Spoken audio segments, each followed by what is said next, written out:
Please welcome to the stage Richard Clarke.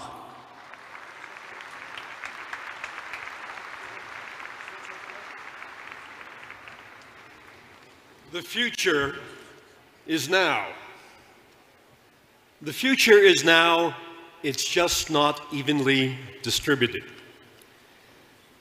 Those were the words of William Gibson, the author, the cyberpunk author, who gave us decades ago the great cyberpunk novel Neuromancer. How many of you have read Neuromancer? You can't be cyberpunk unless you've read it. Gibson's cyber future didn't come all at once.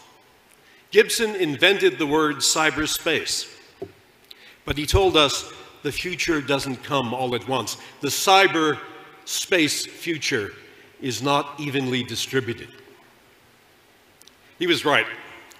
For 30 years ago, Gibson's cyber future began.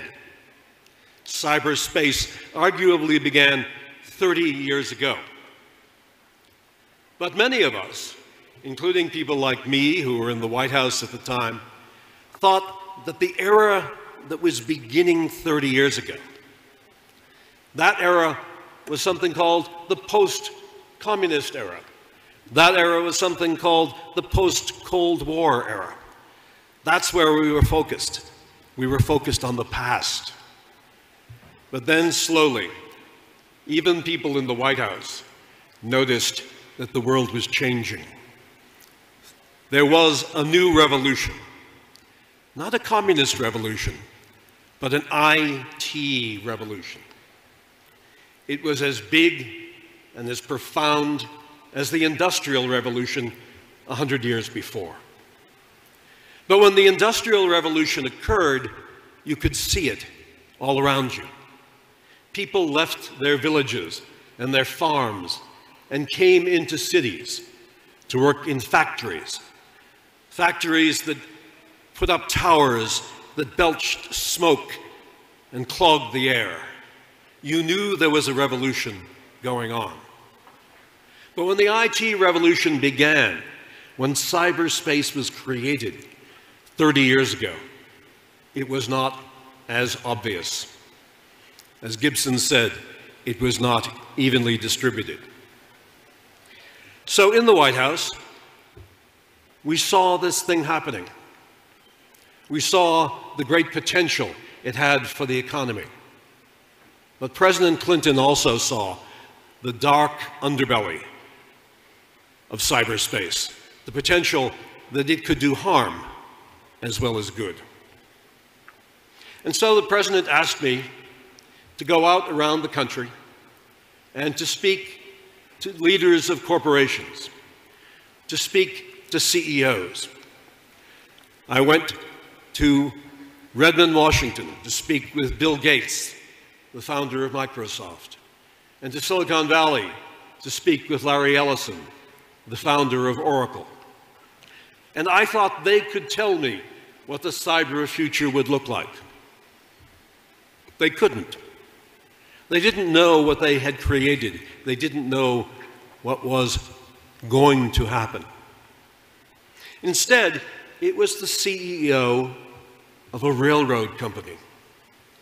Not of a new company just created, but of a company 125 years old. The CEO of an ancient railroad company told me what was happening. He said, "We are no longer a railroad company. We are now an IT company with trains." That is the profound understanding that CEOs around the world are slowly coming to realize.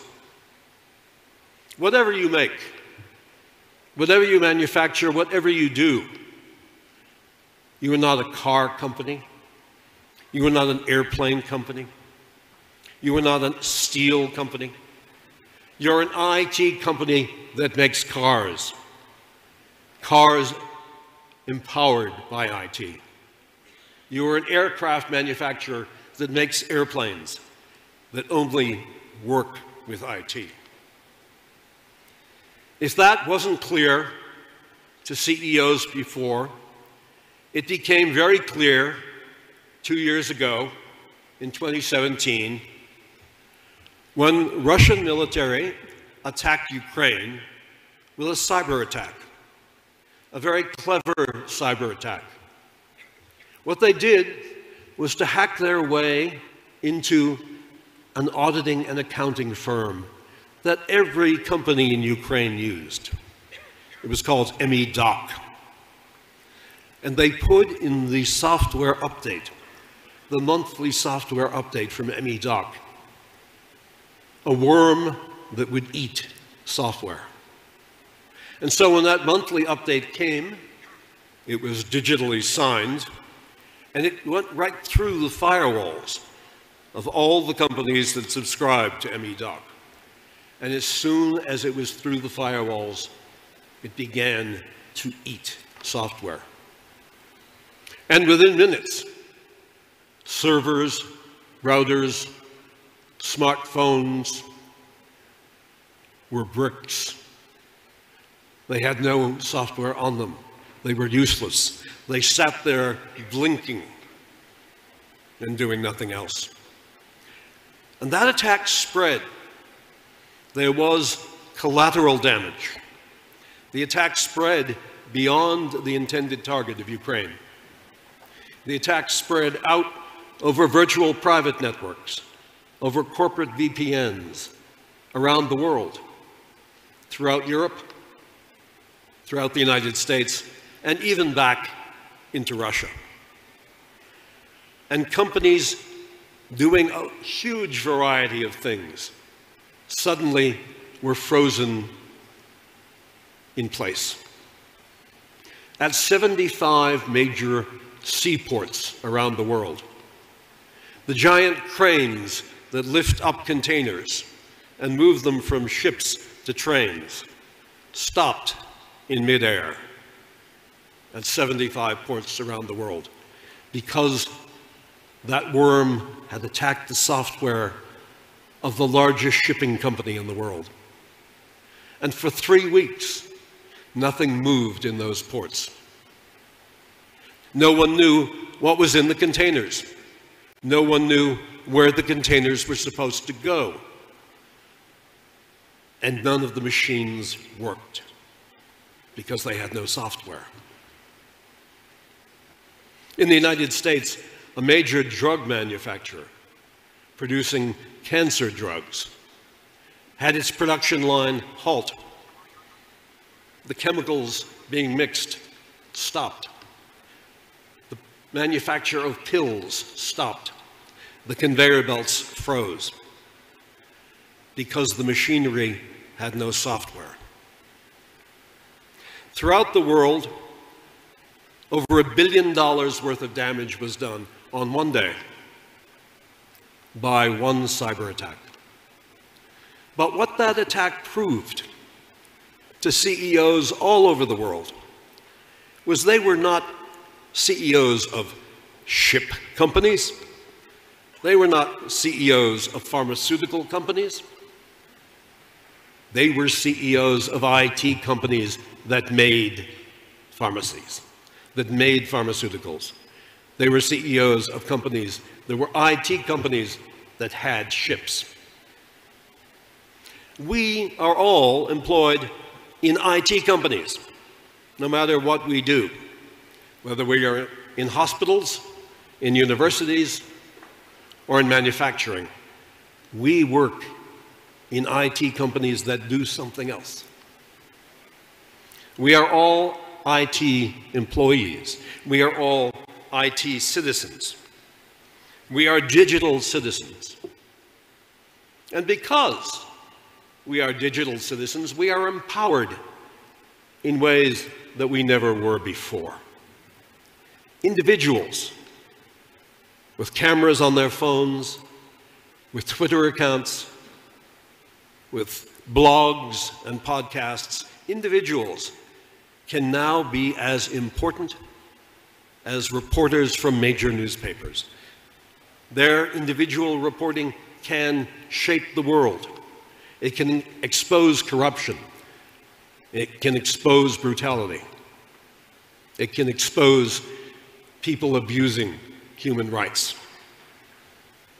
And workers in every industry can now work at home, can work wherever they want around the world, because they can be connected to the internet. And companies can start up quickly and market globally. Countries like Armenia, countries that train people in how to code, can become economic powerhouses by tying into the knowledge economy. The barriers to entry of our new digital world are great. They require training, they require education, they require people learning how to code. But those barriers are far less than they used to be. So the first phase of our cyber world future has arrived, and we can see it. It is a cyber future with new products, with new companies, with new capabilities.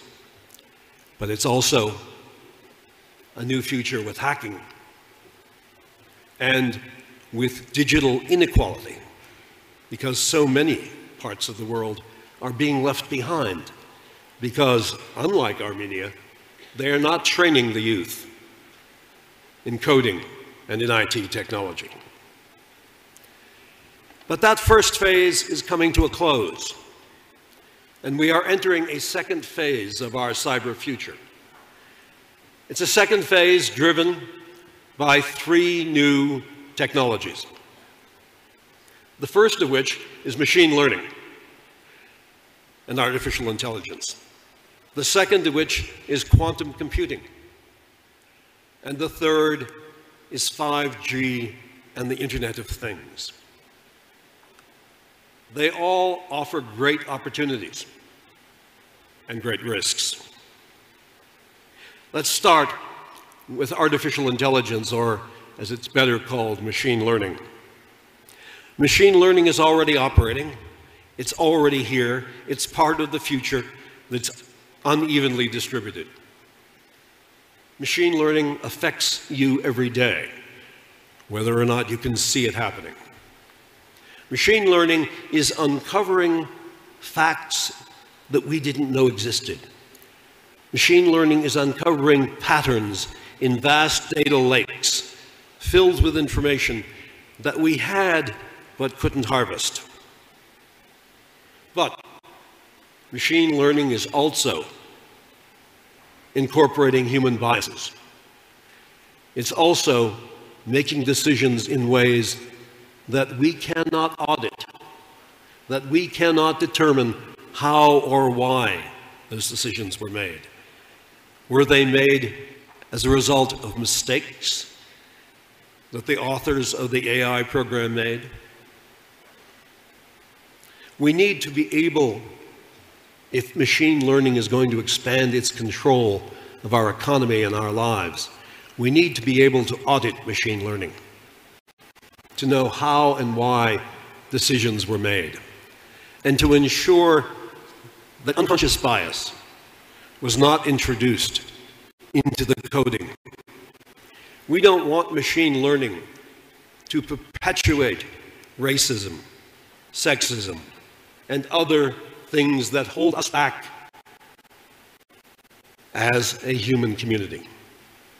We need, with machine learning, as well as with quantum computing and 5G and the Internet of Things, to introduce into our process of technology ethics and moral standards. We need to have international norms so that as we go into this second phase of cyberspace, we are in control of it, and it is not in control of us. Quantum computing working with machine learning will shape our future. Konstantin Karagiannis has said of quantum computing that it will have a greater effect on technology around the world than the transistor had in the 1950s and 60s. And quantum computing, until earlier this year, many people thought was some fictional future. Like cold fusion, they said quantum computing would always be 20 years off. But just this month, Google has announced, although it has since withdrawn it, but it will announce again, that a Google quantum computer has achieved quantum superiority for the first time. It is no longer a myth. It is no longer some future possibility. There is a working quantum computer today that is solving problems. Now, what is digital superiority? It has nothing to do with war or defense or national superiority. Digital superiority through quantum computing means a quantum computer has, this year, for the first time, worked and solved a problem that no conventional computer, no supercomputer could ever have solved. The Google quantum computer solved in 3.5 minutes an equation that would have taken a supercomputer 10,000 years to solve. Now, just as with machine learning, yes,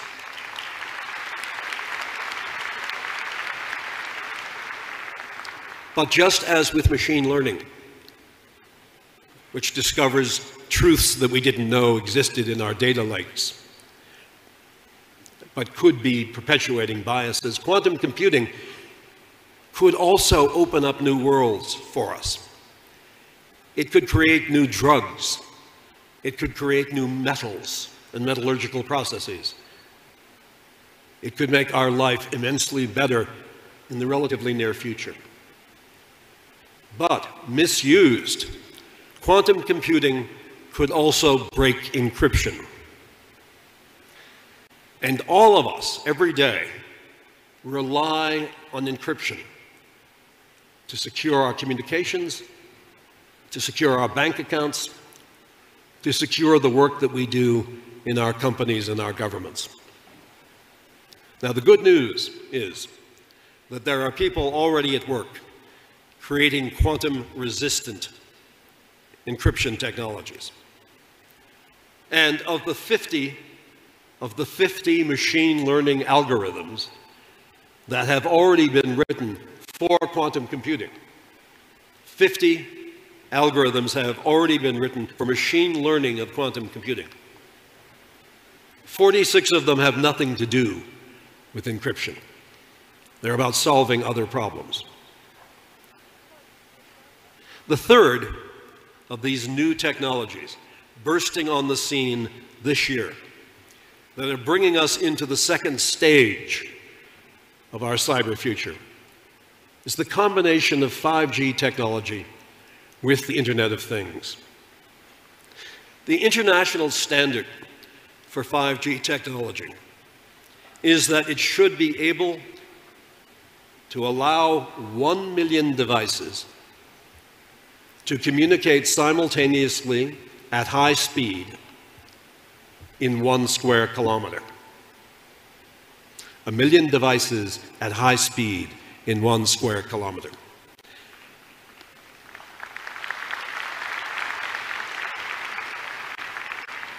And that is being achieved. It's being achieved in cities around the world. It began to be deployed widely this year. And what it is enabling is the future that we've all read about for years. For years, we have read about self-driving cars autonomous vehicles. But they would never work because they were not smart enough, they couldn't communicate with each other, they couldn't communicate fast enough. 5G will make that possible.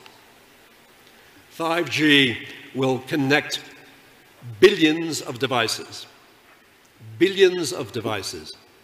to cyberspace. More devices will be connected within the next 3 years to cyberspace than there are people on the planet. Think about that.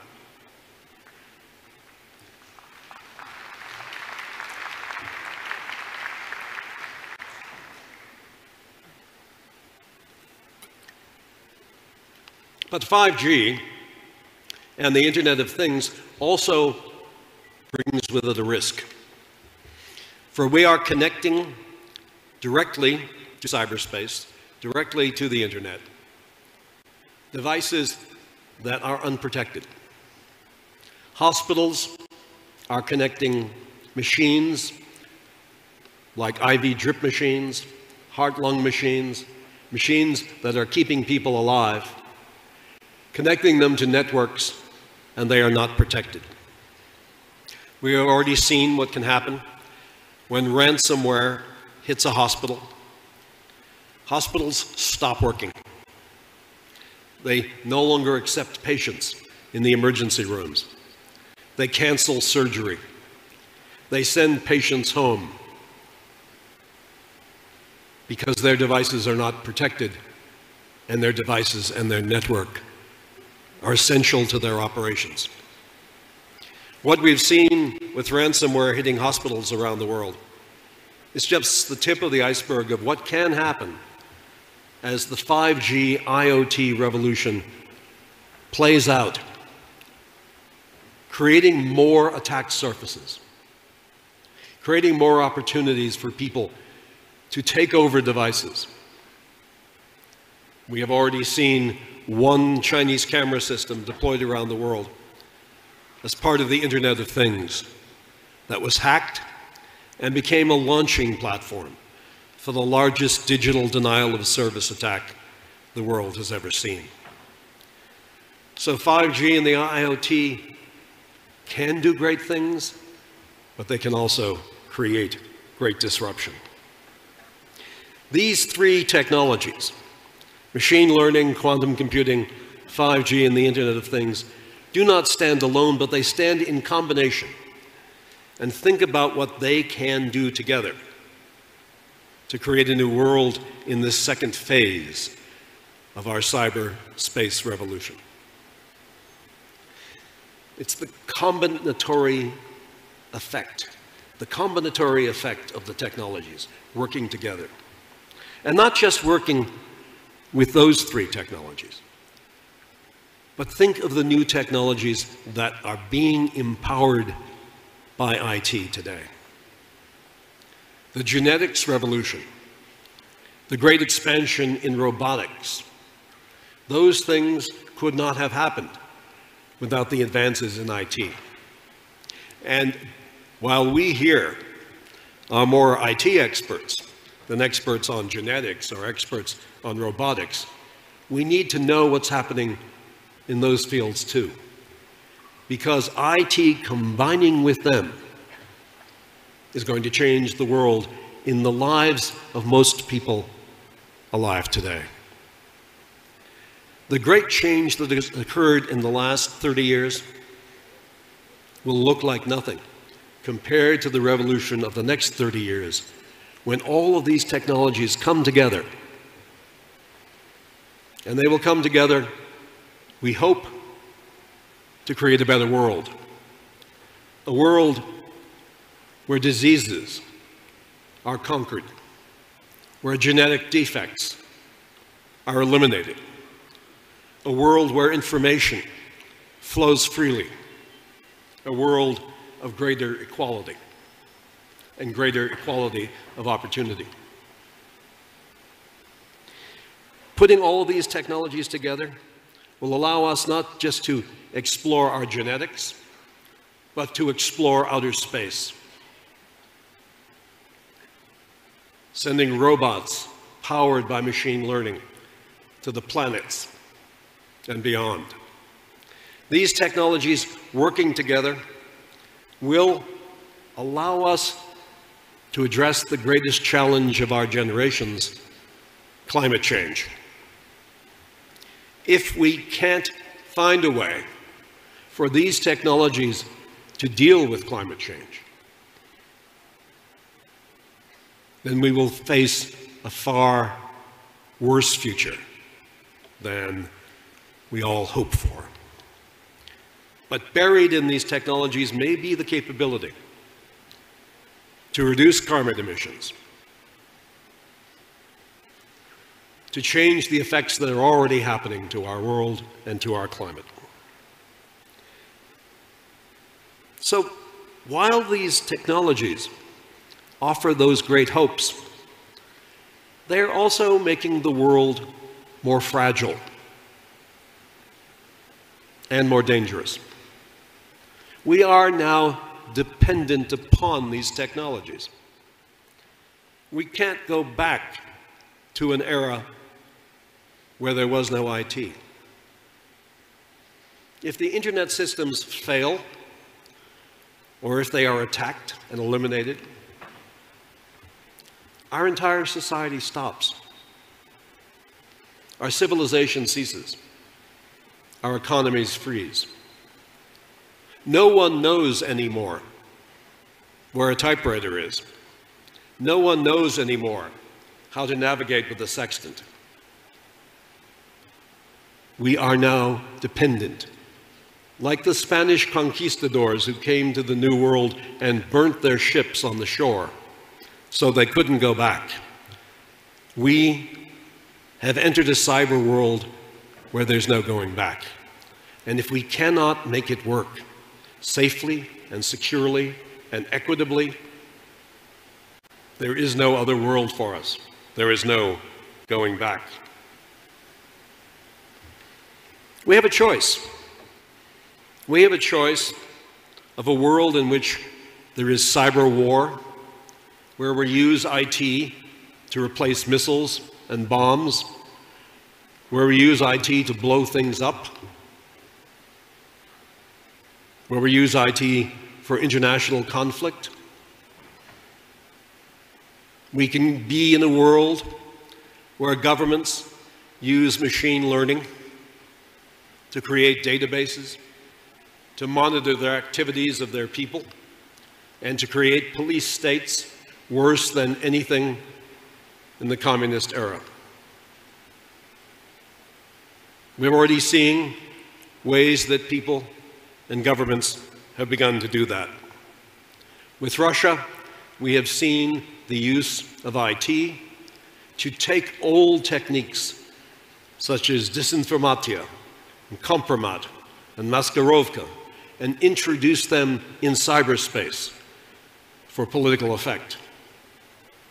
We are seeing in China a government using artificial intelligence with facial recognition to track every citizen, to give every citizen a social score, a score that indicates how willing they are to obey. And they are rewarded based on their social score. That can be the future. If we do not create norms, international norms, that embed ethics, that embed the morality that we believe in, then the IT that we are creating will become a weapon against us.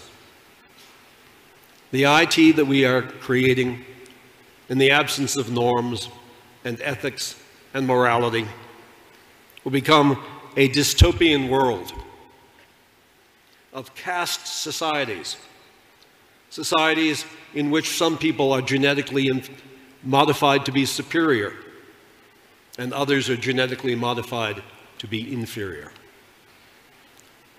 A dystopian world in which authoritarian governments know everything we do and reward us or punish us because of it. or we can have a better world. A better world, not just better than that dystopian future, but a better world than we have ever had. A world of greater equality, economic opportunity, a world with greater quality of life for humans in every country, on every continent. A world where our freedoms, where civil liberties and human rights are protected. So my challenge to you these next 2 days at the World Congress, my challenge to you as experts in IT is to figure out which world you want. A world in which IT exists without morality, in which it is amoral, in which there are no international norms, in which we do not introduce into our technologies our beliefs, or a world in which we use IT to better humankind. Choose. In the panels today and tomorrow, experts will address these issues I have raised. I challenge you, as participants in this conference, to choose which path you want, and then figure out how we will get there. I think it's easy to choose. I want a future better than the past. What's difficult is to figure out how to get there. So in this conference, begin writing that agenda, the agenda to get to the better world empowered by IT.